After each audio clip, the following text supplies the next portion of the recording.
Welcome, everyone, to episode 124 of 1 Hour, 1 Decision, 1H1D. I am Chris. And I am Tom. And we take 60 minutes and play a random game on Xbox Game Pass and decide, is being legends in Minecraft worth our time? I just want to play with blocks. We could do that, hopefully. This like in kindergarten. Yes. This episode, we're going to be talking about Minecraft Legends by, I believe this is a partnership development thing, Mojang Studios and Blackbird Interactive. And this game came out back in April of 2023. And this game I played on PC was 10.71 gigabytes. Tom, what about you? This is shocking, Chris. We're starting to really see the turnaround here with the Series S and these modern titles. On the Series S, 7.2 gigabytes. Ooh, that's tremendous savings. Tremendous. So good on them. And they are essentially a Microsoft studio, right? So yeah, I mean, if they couldn't figure this out, who could, right? Yeah. Right. But what kind of game is this?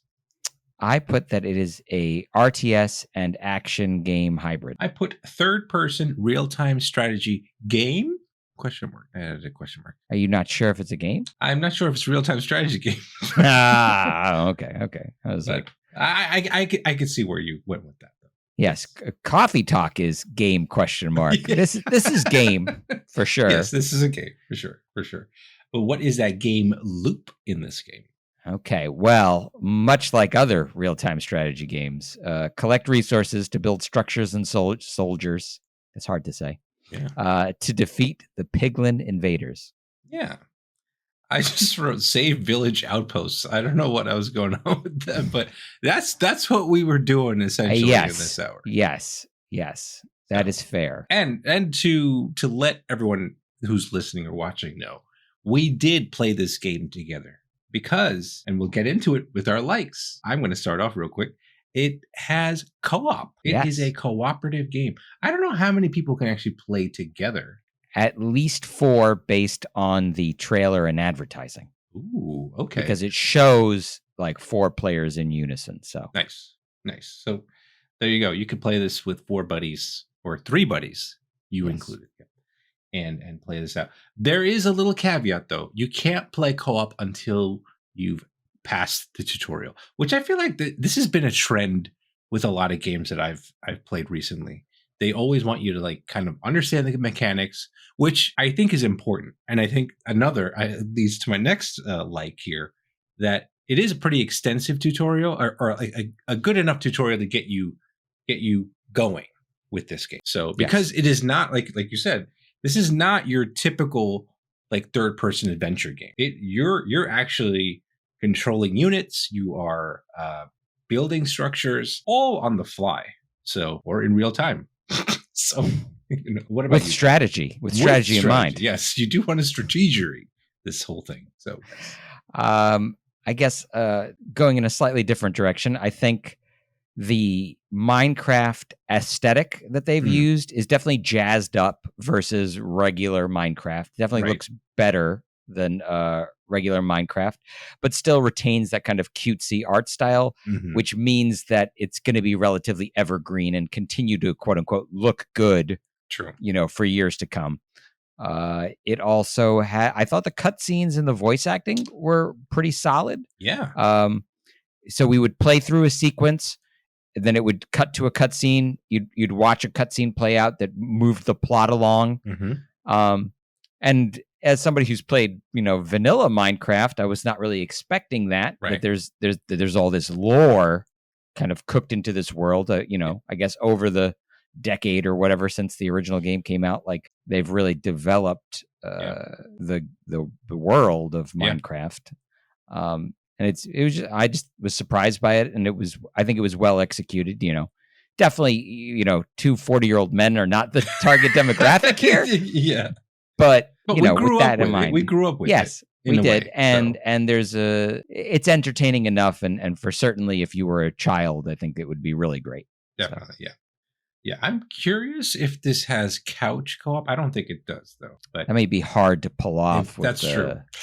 Yeah, unless they had split screen, which I don't know if it's going to do that. That would be tough. You're right. There's a lot going on the screen for to yeah. manage all that. Oh yeah, definitely. Yeah, that's a lot of management in this game. But I gotta say, the mechanics, the real-time strategy mechanics, are actually pretty good for all intents and purposes. Because this, especially when you're playing in a third person mode, where you're still controlling one character and then controlling other units and stuff like that.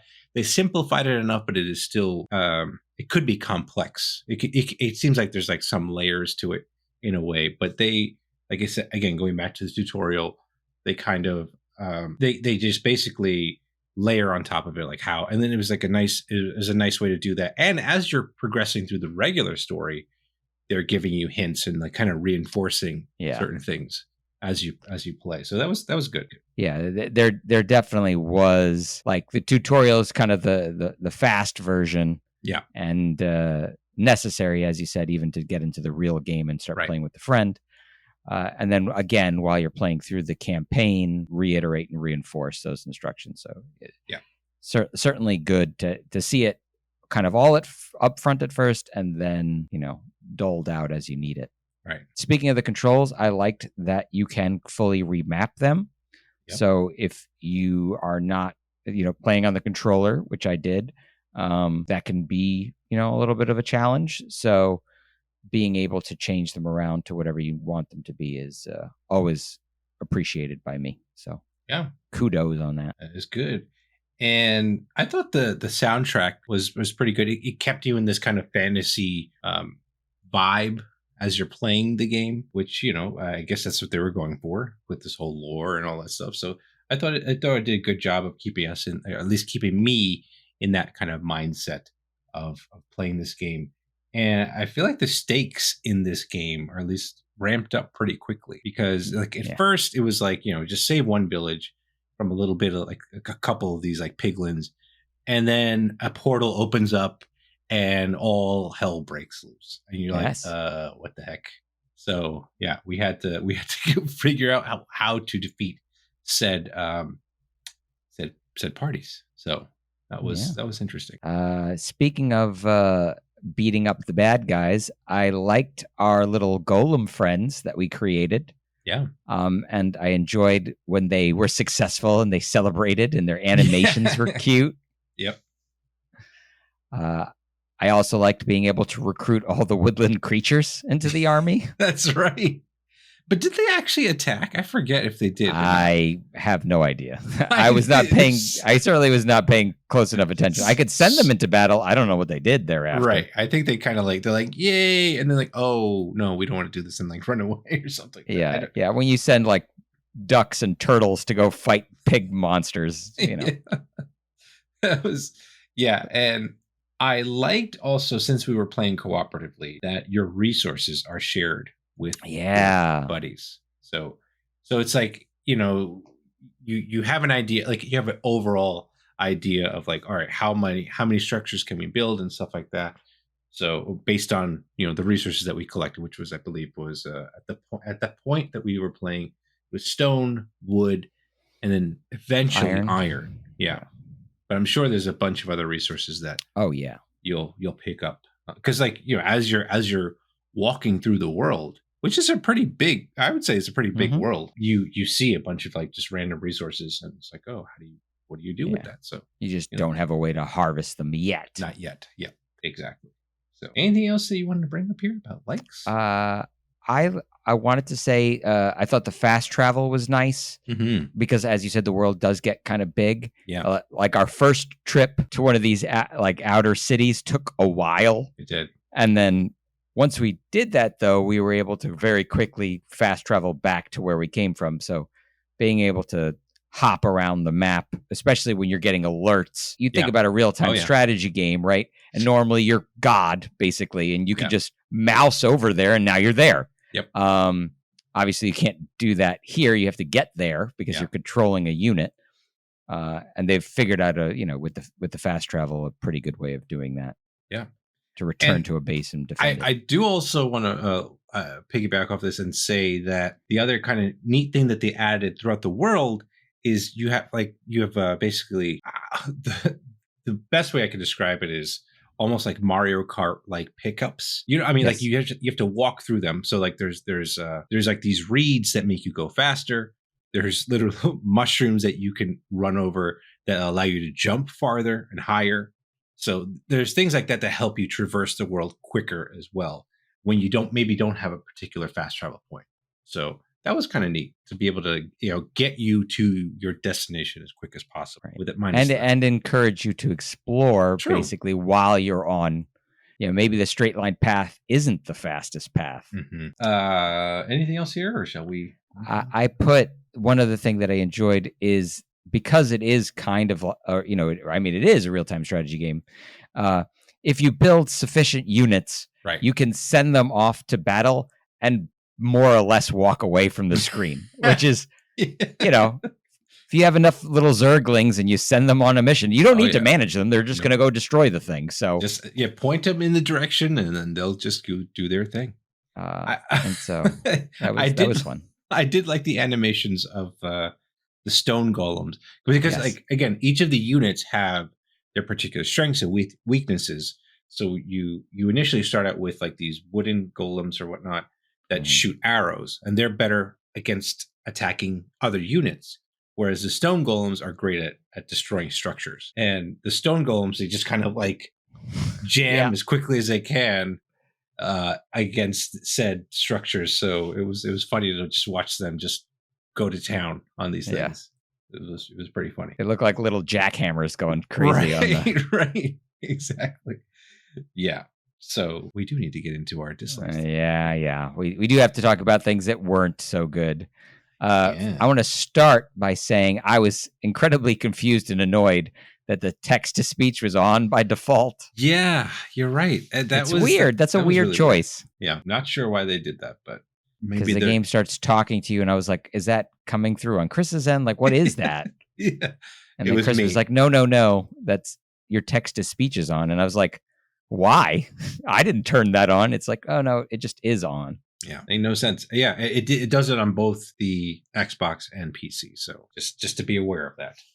And yeah, I mean, I would say though, for me, like as cool it is to manage your units, the combat for your particular character just felt kind of lame. Like I felt like there were times that I didn't know if a hit was registering or not. Yeah, it's like something about that didn't feel right. So yeah, that was the one thing I know I wasn't like too fond of, because like I would just rather tell my minions to attack said things or whatnot. And I felt like the other issue I had was figuring out who actually had control, especially in our co-op experience. Who had control of said units? Because I would like try to issue commands, and I was like, I just brought these guys over. Why are they following Tom instead? I mean, fine. It's you know, we get it. Tom is the more likable of the two. You know? Well, you know, they saw me with my foxes and like, look at how this is definitely the guy we want to follow. All the woodland creatures are following him too. You're basically Snow White. That's what. Yeah, it's like this guy's got charisma. Yeah. Yeah. It was more that I just kept spamming that rally button is what it was. So I just kept taking control of everyone in my vicinity. Yeah.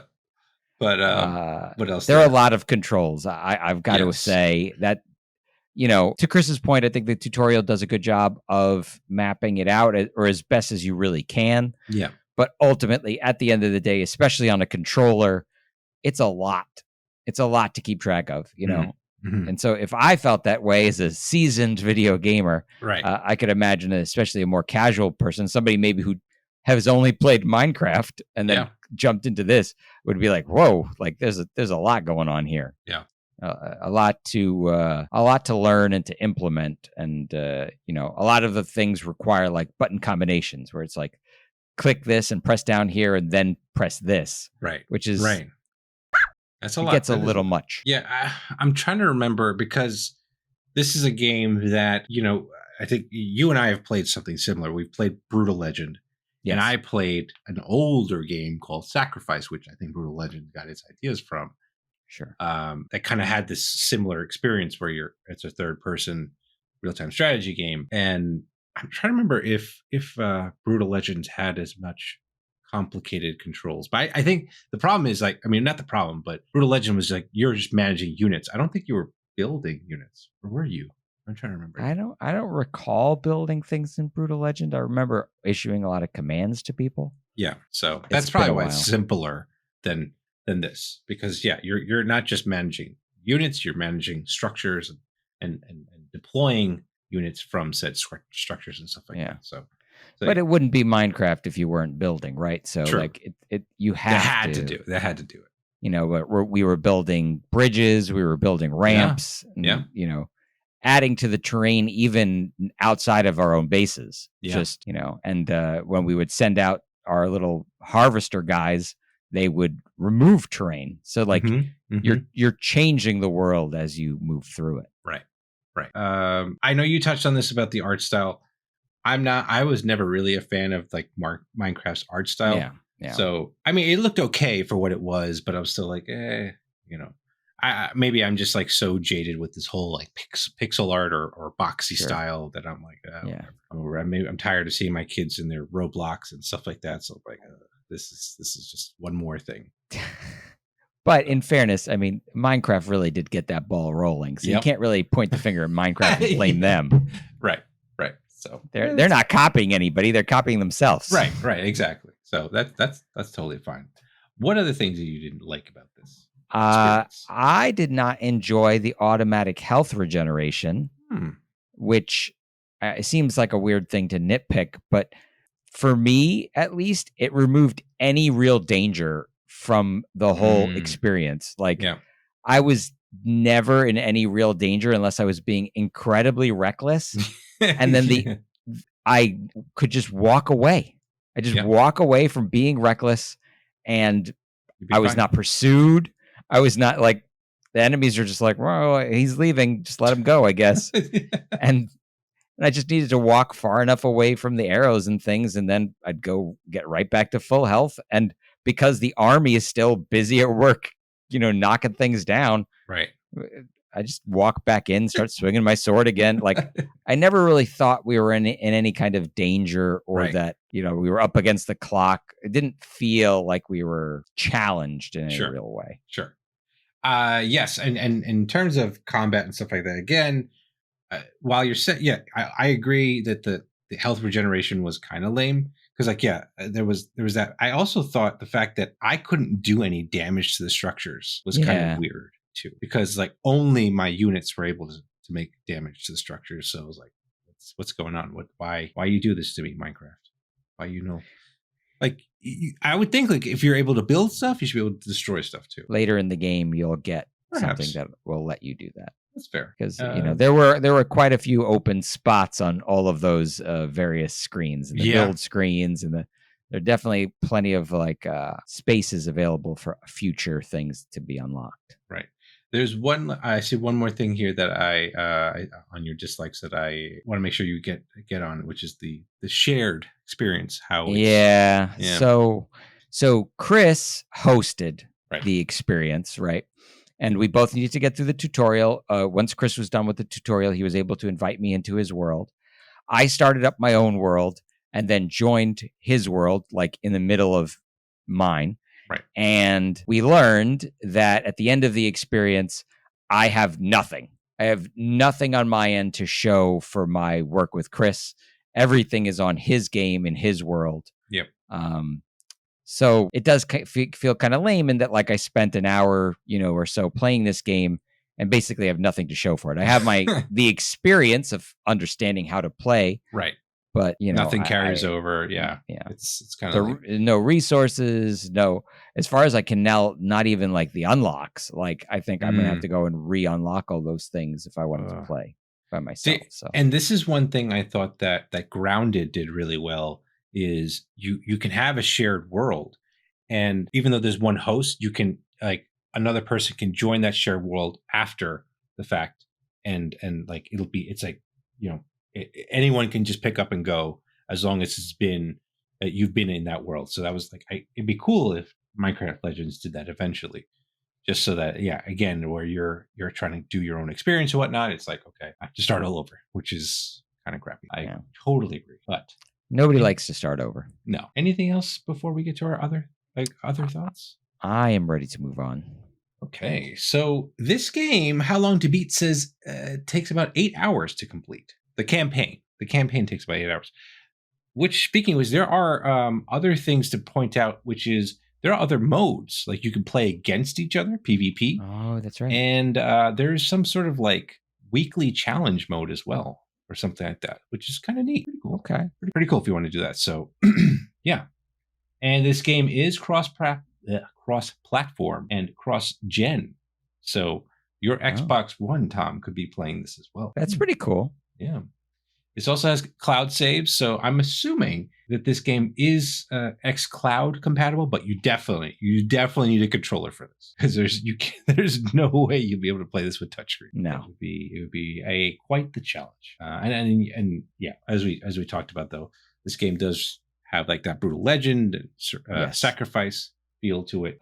You mentioned some other game here. Yeah. So thinking about it, there is a mode in Lego Star Wars 3, The Clone Wars, where you basically are working through the Clone Wars, and you're building bases as the Republic trying to beat back the Separatists. Yep. And it has a very similar kind of vibe to it, where you're building all these soldiers, you're building towers, you're building control, just like any other Lego game. You control a little Lego guy, so you're going around swinging your lightsaber around, and you can engage things unit to unit. Right. You can hop in vehicles and fly around and do things in the vehicles, but you're also sending your men and soldiers and things into battle at the same time. So it just reminded me, I guess, that the takeaway is, back when Brutal Legend came out, it felt like a very weird and novel concept. Yeah.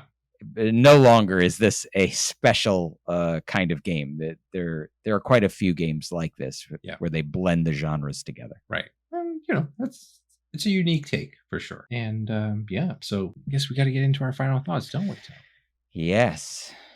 But before we get into that, I do want to thank our sponsor, cdkeys.com, for supporting the show and giving you guys an opportunity to get some really cool stuff on cdkeys.com.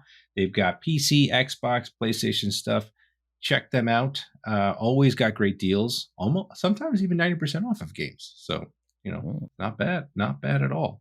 We got daily deals also. So check them out, and check out our link in our podcast description or the YouTube description. So here we go. I love a good deal, Chris. So yeah, we do. We know that. Tom. That's why Game Pass is one of the best deals in gaming. It is hard to beat. But is this a game that we're going to be keeping on our respective consoles or PCs?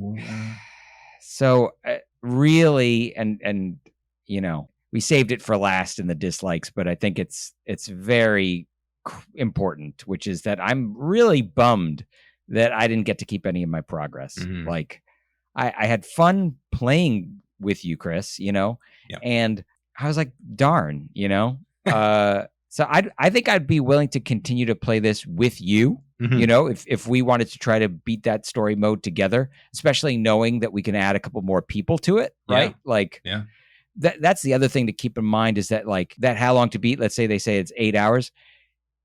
8 hours single player probably doesn't look like 8 hours multiplayer, because you can share the load, and there was a point where Chris needed to get down to a base that I was already at. Right. And by the time he got there, I had basically delivered a killing blow to the bad guys there, and we were able to move on. Yeah. So we could, and there are times where the objective is to go after 3 different places or whatnot. Yeah. So we could, like you said, share the load and go over one area, and so on and so forth. So, you take the left, I take the right, and we could get it done in half the time. Scooby-Doo it, So yeah, absolutely. For me, I feel like this game, I did have a good, like you, I had a good time playing this game, but would I continue this game by myself? Probably not. Hey, this was one of those games, I haven't really played Minecraft, and to really get this was a fun way for me to get introduced into the world and the whole lore and all that fun stuff. So yeah. So those are our thoughts. Let us know what you think of this game. Follow us and say hello on Twitter at TC1H1D, or you shoot us an email at TC1H1D@outlook.com. Check out our next streams on Twitch at twitch.tv/1H1D. And if you're watching this on YouTube, send a comment down below. Maybe not something about Poyo, but we will try to respond to it. 1H1D is part of that QTB network, and if you like all great gaming content, all that stuff on quitthebill.com/network. It's a whole network, Chris. It's a whole network, not just us anymore, and the QTB guys. There's a bunch of people. Let's find out what we're playing next, shall we? We do need to know. Yes. Very important. Yeah, indeed. Surprise me button. Tell us what is episode 125. Here we go.